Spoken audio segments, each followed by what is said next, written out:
Olá, tudo bem? Pois bem, estamos aqui hoje para falar rapidamente sobre, não é bem uma dica, uma distinção, né, do que pode acontecer no dia a dia de qualquer advogado, qualquer promotor, promotora, juiz, juíza, né, quem sabe.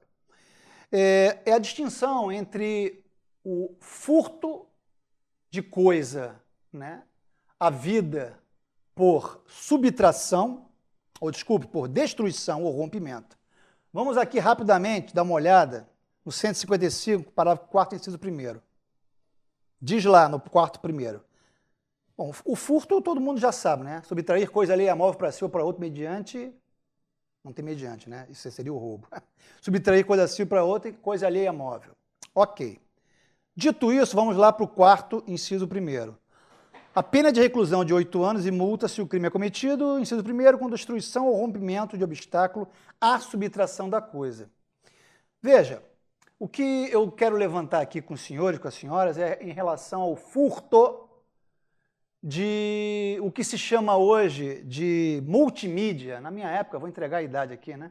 Na década de 80, isso eram aqueles rádios, né, que ficavam no carro. Eu tinha até um que eu tinha que carregar, parecia um piano aquele negócio.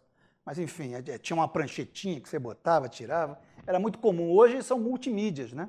Mas está valendo para o mesmo exemplo.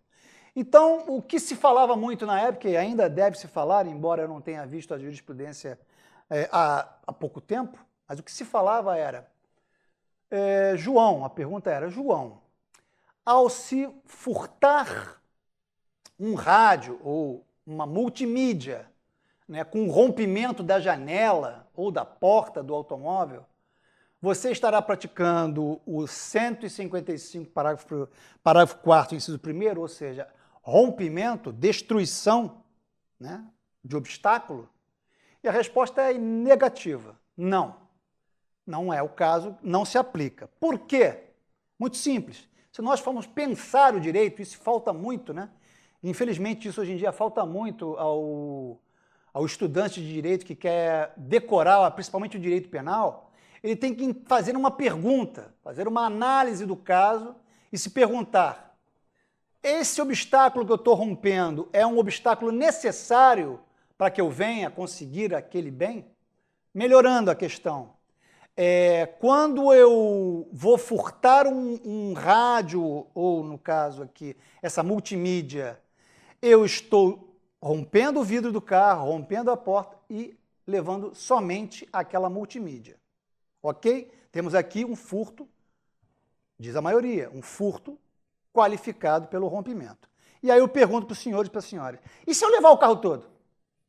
Consumi, né, levei todo o carro e cometi aqui, então, um furto simples? Eu pioro a minha conduta, pioro a situação do dono do carro, da vítima que perdeu o patrimônio dela, ou seja, ela poderia ter perdido um bem menor, que era só a multimídia, e a pessoa responderia, o agente responderia por furto qualificado. E se essa mesma pessoa que subtraiu foi uma pessoa que estudou na Inverta, por exemplo, né? Estudou direito penal, ela vai entender que é melhor ela, então, levar o carro todo para responder a um furto simples. Não é verdade?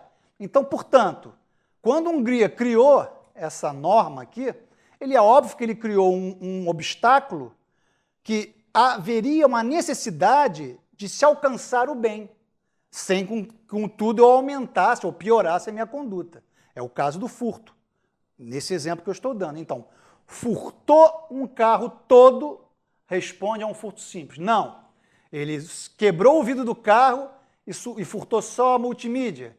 Ele responderia, então, por furto qualificado, uma pena maior, que vai de 2 a 8 anos. É óbvio que a resposta não pode ser tão simples. Não é o caso, né? Não é o caso. A solução qual é? É que, no caso de uma subtração com rompimento de uma janela, responde por furto simples. Furtou o carro todo? Furto simples, né? Nós não podemos piorar a situação da pessoa que perdeu o patrimônio, da pessoa que, né, que está perdendo o patrimônio, ela leva o carro todo e responde por um furto simples. E quando a conduta é maior, né, levar um carro não pode fazer sentido. Então a gente tem que entender o direito, entender como se foram criar a mens legis, né, como se pensa a lei, como a Hungria criou isso lá em 60, para que a gente possa, né, aliás, na verdade, o Hungria pensou isso em 40, né, o código, para que a gente não venha a ser pego no dia a dia, numa coisa que parece banal, mas que não é, ok? Um abraço, fiquem com Deus.